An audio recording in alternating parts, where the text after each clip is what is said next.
बहुत बहुत स्वागत है आप लोगों का हिंदी प्लस चैनल पे। तो यहाँ पे प्रैक्टिस सेट आप लोगों का यहाँ पे दूसरा है, जो कि बीपीएससी बिहार के लिए कक्षा 6 से लेकर के 8 तक जूनियर की जो यहाँ पे वैकेंसी है उसकी उसी का ये प्रश्न पत्र है यहाँ पे। तो यहाँ पे पहला प्रश्न है कि निम्नलिखित में से कौन सा खड़ी बोली का अन्य नाम नहीं है। तो यहाँ पे आपका आंसर रहेगा कि इसमें जो नहीं है वो नागरी यहाँ पे हो जाता है, जो इसके अंतर्गत नहीं है। यहाँ पे आपका आंसर सी सही हो जाएगा। हिंदी भाषा के विकास के लिए निर्देश किस अनुच्छेद में दिया गया है। तो आपको यहाँ पे अनुच्छेद बताना है कि किस में दिया गया है। तो ये है आपका जो अनुच्छेद है वो ये यहाँ पे 351 में ये बताया गया है, यहाँ पे दिशा निर्देश के लिए यहाँ पे हिंदी में। तो आपका सी ऑप्शन यहाँ पे सही हो जाएगा। आगे है कौन सी बोली बिहार हिंदी वर्ग में नहीं आती है। तो जो नहीं आती है वो हो जाएगा इसमें कौन सी नहीं आती है, आप लोग आंसर करेंगे। यहाँ पे मेवाती है जो कि राजस्थान से संबंधित यहाँ पे हो जाती है, जबकि मैथिली, मगही और भोजपुरी यहाँ पे जो है बिहारी हिंदी के अंतर्गत आती है। आगे यहाँ पे प्रश्न है कि इसमें से मालवी बोली का क्षेत्र क्या है। तो हरदोई है, फिरोजपुर है, जालौन, इंदौर है। आंसर यहाँ पे आपका जो सही हो जाएगा वो होता है इसमें कौन सा, डी हो जाता है बिल्कुल ही सही। यहाँ पे डी ऑप्शन आपका सही हो जाएगा। भाषा की सबसे छोटी इकाई कौन सी है। तो ये सब लोगों को पता होगा लगभग कि कौन सी सबसे छोटी इकाई हो जाती है भाषा की। यहाँ पे आपका आंसर हो जाएगा क्या, डी हो जाता है। डी नहीं, बी यहाँ पे हो जाएगा। वर्ण जो है वो भाषा की सबसे छोटी इकाई के रूप में जाना जाता है। तो बी आंसर आपका यहाँ पे सही हो जाता है। आगे यहाँ पे है मूल रूप से हिंदी में व्यंजनों की संख्या कितनी है। व्यंजन यहाँ पूछ रहा है, तो आपको आंसर करना है कि व्यंजन में मूल रूप से यहाँ पे कितने हैं। तो मूल रूप से हिंदी व्यंजन में संख्या इसकी कितनी होती है, 33 हो जाती है। बिल्कुल ही सही हो जाएगा यहाँ पे 33 आपका आंसर यहाँ पे सही हो जाता है। और इसमें जैसे का वर्ग, चा वर्ग, टा वर्ग और ता और पा वर्ग इसमें रखा गया है। अंतस्थ भी यहाँ पे जो है व्यंजन के अंतर्गत यहाँ पे है। निम्न से अल्प प्राण व्यंजन कौन सा है। अल्प प्राण यहाँ पे पूछा जा रहा है, तो आपको आंसर करना है। यहाँ पे अल्प प्राण बताना है आपको।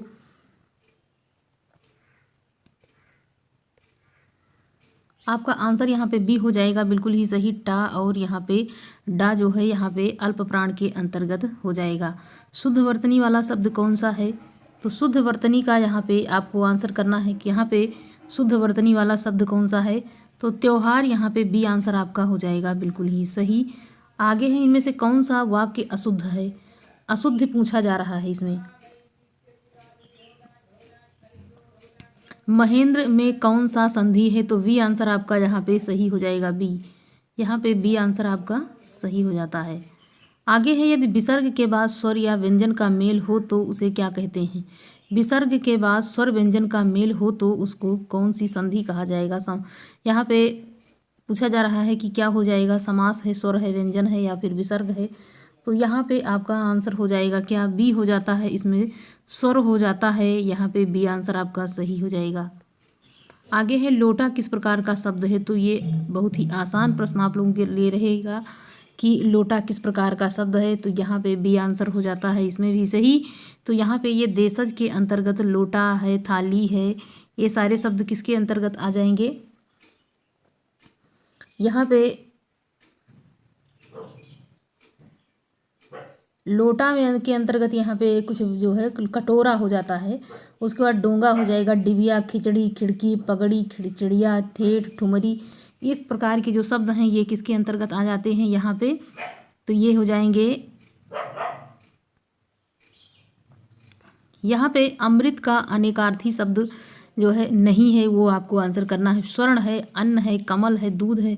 अमृत का पर्यायवाची जो शब्द यहाँ पे नहीं है वो आपको बताना है। यहाँ पे आपका आंसर हो जाएगा कि जो यहाँ पे सी, यहाँ पे कमल जो है ये सही हो जाता है आपका। प्रत्यय के कितने भेद होते हैं, 2 हैं, 3 हैं, 4 हैं, 5 हैं। तो यहाँ पे प्रत्यय के भेद आपसे पूछा जा रहा है, तो 2 हो जाएंगे। इसमें कृत प्रत्यय होता है और तद्धित प्रत्यय यहाँ पे हो जाएगा। आपका बी आंसर होता है बिल्कुल ही सही। तो कृत प्रत्यय और तद्धित यहाँ पे हो जाता है, 2 प्रकार के प्रत्यय हो जाएंगे। आगे है कि जो अपनी जगह से ना डिगे वाक्यांश के लिए एक शब्द क्या हो जाएगा। तो क्या हो जाएगा ये आप लोग यहाँ पे आंसर करेंगे। बी हो जाएगा, अडिग हो जाता है इसमें, जो अपने स्थान से ना, मतलब अपने जो जगह है उससे ना डिगे। लालटेन शब्द है, क्या है ये, कैसा शब्द है। देशज है, विदेशज है, तत्सम है, तद्भव है। तो लालटेन जो है ये किसके अंतर्गत आता है, यहाँ पे आप लोग आंसर करेंगे बी हो जाएगा, ये विशेषण के अंतर्गत हो जाएगा, मतलब विदेशी शब्द यहाँ पे है। जब एक ही शब्द वाक्य में लगातार 2 बार प्रयुक्त होकर के विशेष अर्थ दर्शाता है तो उसे क्या कहते हैं, मतलब 2 शब्द, मतलब क्या हो जाता है कि लगातार 2 बार प्रयुक्त होकर के कोई एक ही शब्द 2 बार, तो उसका क्या यहाँ पे अर्थ हो जाएगा, युग्मक शब्द है, पुनरुक्ति है, सामासिक शब्द है या अनेकार्थी है। आपका आंसर हो जाएगा इसमें क्या, पुनरुक्ति हो जाता है। जब दो मतलब एक ही शब्द 2 बार प्रयुक्त होता है तो यहाँ पे पुनरुक्त शब्द इसको कहा जाता है। महापुरुष शब्द में कौन सा समास है, तत्पुरुष है, कर्मधारय है, बहुव्रीहि या फिर यहाँ पे अव्ययी है। तो आपको आंसर यहाँ पे करना है बी हो जाएगा, इसमें कर्मधारय समास आपका सही हो जाता है, बी आंसर बिल्कुल ही सही है। आगे है भाषा किसका पर्यायवाची शब्द है, भाषा जो है वो किस प्रकार, मतलब किसका पर्यायवाची शब्द हो जाएगा। आपका आंसर यहाँ पे हो जाएगा सी, सरस्वती यहाँ पे पर्यायवाची शब्द है भाषा का, कौन सा यहाँ पे सरस्वती हो जाएगा, आपका सी आंसर बिल्कुल ही सही।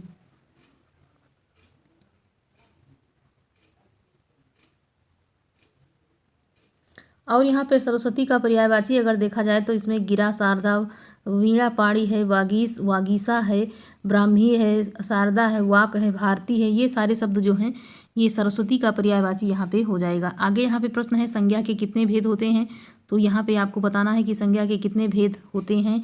यहाँ पे आपका आंसर हो जाएगा क्या, बी होता है इसमें बिल्कुल ही सही, कि इसमें 5 होते हैं।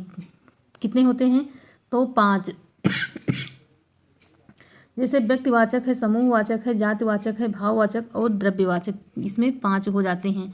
आगे है दाम शब्द का, यहाँ पे दाम शब्द है का बहुवचन क्या होगा, दामे होंगे, दामो, दामाओं, ये यहाँ पे आपसे पूछा जा रहा है। डी हो जाएगा, इनमें से कोई नहीं है, इनमें से कोई भी यहाँ नहीं है। हिंदी में कारक के कितने भेद हैं, तो 5 हैं, 6 हैं, 8 हैं, 10 हैं। कितने हैं, कारक के भेद आपसे पूछा जा रहा है, तो यहाँ पे आपका आंसर हो जाएगा क्या, सी हो जाएगा। अगर देखा जाता है तो कर्ता है, कर्म है, करण है, संप्रदान है, अपादान, संबंध, अधिकरण और इसमें संबोधन हो जाएगा। तो कर्ता के लिए ने, कर्म को और करण से और संप्रदान को के लिए, और उसके बाद अपादान से अलगाव की स्थिति, संबंध में का की के, इस प्रकार के शब्द अधिकरण में पर हो जाता है, मतलब ये विभक्ति सूचक यहाँ पे इसके जो कीवर्ड कहा जाता है वो यहाँ पे हो जाएगा आपका। आगे यहाँ पे है कि जो शब्द संज्ञा या सर्वनाम की विशेषता बताते हैं उन्हें क्या कहते हैं, तो संज्ञा और सर्वनाम की विशेषता बताने वालों को यहाँ पे क्या कहा जाएगा, आप लोग यहाँ पे बताएंगे, आंसर करेंगे। यहाँ उसका विशेषण हो जाता है, जो संज्ञा और सर्वनाम की विशेषता बताए वो विशेषण हो जाएगा। आगे यहाँ पे प्रश्न है,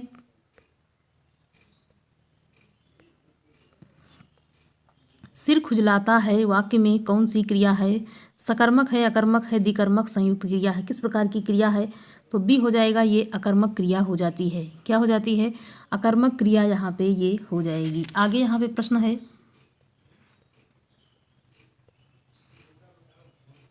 भूतकाल के कितने भेद हैं, भूतकाल के कितने भेद होते हैं, 2 हैं, 3 हैं, 5 हैं, 6 हैं, कितने भेद होते हैं ये आप लोग बताएंगे। यहाँ पे डी हो जाएगा, 6 भेद होते हैं इसके, कितने भेद होते हैं, 6 भेद। तो ये छोटे छोटे जो प्रश्न हैं बिल्कुल लो लेवल अगर कहा जाएगा तो वहीं से व्याकरण पूछा जाता है, और व्याकरण अगर अच्छे से नहीं तैयार रहता है तो यहीं से एक नंबर आपका कटने का चांस पूरा पूरा रहता है, क्योंकि साहित्यिक वाला तो हम लोग रट लेते हैं, लेकिन ये जो होता है छोटा सा, इस पे थोड़ा ध्यान ना देने के कारण यहीं से ही प्रश्न गलत होता है। थोड़ा थोड़ा किस प्रकार का वे है, तो ये न्यूनता बोधक है या पर्याप्तवाचक है, तुलनात्मक और श्रेणीवाचक, किस प्रकार का शब्द है, यहाँ पे डी हो जाएगा आपका बिल्कुल ही सही, यहाँ पे डी आंसर आपका। संज्ञा के प्रतिनिधि शब्द कौन से हैं, तो संज्ञा का जो प्रतिनिधि शब्द होता है वो यहाँ पे सर्वनाम कहलाता है। क्या होता है, सर्वनाम कहलाता है, और संज्ञा और सर्वनाम की जो विशेषता बताए उसको विशेषण कहते हैं। आगे यहाँ पे है अकर्मक क्रिया क्या है, अकर्मक यहाँ पे आपको बताना है कि इसमें पढ़ना, सोना, लिखना, खाना, ये किस मतलब ये कौन सी अकर्मक क्रिया के अंतर्गत यहाँ पे हो जाएगा, सी हो जाता है इसमें, ये अकर्मक क्रिया के अंतर्गत हो जाएगा। सोना, वाक्य में जिसके विषय में कुछ कहा जाता हो वह कहलाता है क्या, उद्देश्य है, विधेय है, मिश्रवाचक है, क्रिया है, तो जिसके बारे में कुछ कहा जाता है उसे हम क्या कहते हैं, यहाँ पे हो जाएगा कि उद्देश्य होता है। ठीक, यहाँ पे क्या हो जाएगा, उद्देश्य, जिसके बारे में कुछ कहा जाए तो वो उद्देश्य कहलाता है, और जो कुछ भी कहा जाता है उसके बारे में तो वो क्या हो जाता है, विधेय हो जाता है। आगे यहाँ पे प्रश्नों में बढ़ते हैं कि आगे कौन सा प्रश्न है। वह धीरे धीरे चल रही है वाक्य में धीरे धीरे पदबंध है, तो ये किस प्रकार का है। तो ये सरल वाक्य है, संयुक्त है, मिश्र है, क्रिया विशेषण पदबंध है। तो यहाँ पे आपका आंसर होना चाहिए क्या, यहाँ पे आपका आंसर डी हो जाएगा कि ये क्रिया विशेषण हो जाएगा। क्या हो जाएगा, क्रिया विशेषण। आगे यहाँ पे प्रश्न है कि संरचना के आधार पर सरल वाक्य के दो प्रमुख घटक माने जाते हैं, कौन कौन से हैं। अकर्मक, सकर्मक, उद्देश्य, विधेय, विशेषण, क्रिया विशेषण, एक वचन, बहुवचन, कौन से हैं जो कि सरल वाक्य के दो प्रमुख घटक माने जाते हैं। तो यहाँ पे आपका आंसर हो जाएगा कि इसमें उद्देश्य और विधेय जो हैं ये सरल वाक्य के जो है दो प्रमुख घटक के रूप में जाने जाते हैं। आगे है कि परीक्षा प्रणाली बदलना चाहिए, वाक्य में अशुद्धि है, कौन सी अशुद्धि यहाँ पे है। आपका आंसर यहाँ पे हो जाएगा कि परीक्षा प्रणाली बदलना चाहिए, वाक्य में अशुद्धि जो है वो यहाँ पे कौन सी हो जाएगी, बी हो जाएगा। लिंग संबंधी यहाँ पे अशुद्धि देखने को मिल रही है। शुद्ध वाक्य का चयन कीजिए, शुद्ध वाक्य का यहाँ पे चयन करना है, शुद्ध वाक्य का चयन कीजिए। तो यहाँ पे आप लोग आंसर करेंगे कौन सी वाक्य है जो मतलब यहाँ पे शुद्ध नहीं है। तो बी हो जाएगा, पानी पीकर जाता और पूछना निरर्थक है। तो यहाँ पे आपका ये बिल्कुल ही सही हो जाएगा, जात हो जाएगा, जाता नहीं है, यहाँ पे मात्रा नहीं है, जात। पानी पीकर जात पूछना निरर्थक है। ये यहाँ पे शुद्ध वाक्य का चयन कीजिए। तो शुद्ध यहाँ पे यही हो जाएगा। सीता नित्य गीता को पढ़ती है, और ये सारे यहाँ पे आप लोग पढ़ के देख लीजिएगा, यहाँ पे ये अशुद्ध है। अपनी डायरी आप बजाना, अपनी डफली आप बजाना मुहावरे का सही अर्थ क्या है। अपनी डफली आप बजाना में यहाँ पे आपका आंसर हो जाएगा क्या, कि इसमें सी हो जाता है, अपनी मन की करना, अपनी मन की करना, ये हो जाता है सी आपका बिल्कुल ही सही। यहाँ पे प्रत्यक्ता शब्द इसमें से किस लोकोक्ति के लिए सटीक है। तो यहाँ पे आप लोग बताएंगे डी हो जाएगा। इसमें वह स्त्री जो पति मतलब वह स्त्री जो पति द्वारा छोड़ दी जाए, यहाँ पे प्रत्यक्ता हो जाती है। तो डी इसमें आपका सही हो जाएगा। आगे यहाँ पे प्रश्न है कि तो साथियों अपनी तैयारी को आप लगातार करते रहिए, और जो यहाँ पे व्याकरण के प्रश्न हैं और यहाँ पे जो साहित्यिक प्रश्न है वो दोनों का समावेश इस प्रैक्टिस सेट में आपको देखने को मिलेगा। निर्धन के धन सी तुम आई में कौन सा अलंकार है। तो यहाँ पे जो सूचक जो शब्द होता है एक, कि उसको देख करके पकड़ लिया जाता है कि इसमें कौन सा अलंकार है। तो यहाँ पे सी आप देख पा रहे होंगे। तो यहाँ पे समान तुल्यता का यहाँ पे जो एक शब्द है देखने को मिल रहा होगा। तो यहाँ से आपका आंसर हो जाएगा क्या, बिल्कुल जो सही है यहाँ पे ए हो जाएगा। उपमा हो जाता है सासी समान तुल्य और सदृश, यहाँ पे हो जाएगा उपमा। पीपर पात सरिस मन डोला, तो यहाँ पे भी आपका अलंकार क्या होगा, यहाँ पे भी आपका जो आंसर हो जाएगा वो भी उपमा ही हो जाएगा। यहाँ पे आगे यहाँ पे प्रश्न है कि जहाँ किसी विषय का वर्णन इतना बढ़ा चढ़ा करके किया जाए कि लोक सीमा का मर्यादा का उल्लंघन हो जाए, वहाँ कौन सा अलंकार होता है। तो यहाँ पे जब लोक सीमा की उल्लंघन की बात आती है तो एक ही अलंकार होता है अतिशयोक्त, जिसको खूब बढ़ा चढ़ा के पेश किया जाता है। जिस वाक्य में शब्दों की पुनरावृत्ति हो, अथवा जिन वाक्य में क्रमशः शब्दों की आवृत्ति एक समान होती है किंतु अर्थ भिन्नता नहीं होती है, वहाँ अलंकार होता है। तो वहाँ पे कौन सा अलंकार होता है, ये आप यहाँ पे आंसर करे होंगे। सी हो जाएगा, इसमें सी आपका बिल्कुल ही सही हो जाएगा, पुनरोक्ति यहाँ पे हो जाता है। आगे है आवेदन पत्र किस संदर्भ में प्रयोग नहीं किया जाता है। तो यहाँ पे आपको बताना होगा, डी हो जाएगा अंतर कार्यालय ज्ञापन। यहाँ पे कौन सा, डी यहाँ पे बिल्कुल ही सही है। वह चिड़िया जो कविता के रचनाकार कौन है, वह चिड़िया जो कविता के रचनाकार आपसे पूछा जा रहा है। तो यहाँ पे आपको बताना है कि ये, तो यहाँ पे डॉक्टर नहीं, डी है ईसा अल्लाह खां, बिल्कुल ही सही हो जाएगा।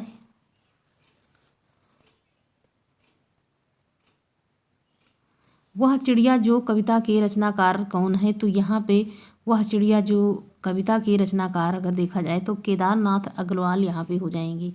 हिंदी नई चाल में ढली यह कथन किसका है। तो ये काफ़ी आसान सा प्रश्न आप लोगों के लिए। तो यहाँ पे भारतेंदु हरिश्चंद्र हो जाएगा। आगे यहाँ पे है जब तुम मेरे साथ रहती हो तो अक्सर मुझसे बहुत सी बातें पूछा करती हो, वाक्य किसके लिए संबोधित किया गया है। इंदिरा, पक्षी, पुस्तक या फिर चिड़िया। तो ये किसके लिए ये शब्द यहाँ पे प्रयुक्त किया गया है, आंसर आप लोग करेंगे।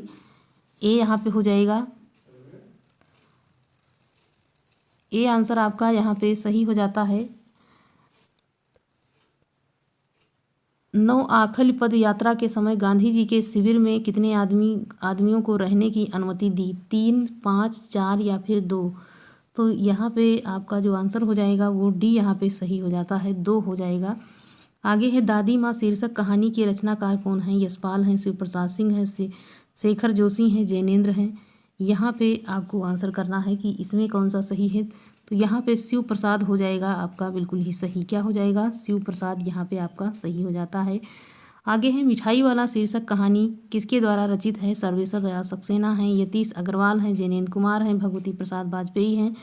तो यहाँ पे आपका डी आंसर हो जाएगा बिल्कुल ही सही। क्या हो जाता है? डी हो जाएगा, भगवती प्रसाद वाजपेयी यहाँ पे आपका सही जवाब हो जाएगा। तो साथियों, इस प्रकार साहित्यिक प्रश्न और व्याकरण के प्रश्नों का ये जो प्रैक्टिस सेट है इसमें अच्छी तरह से समावेश देखने को मिल रहा है।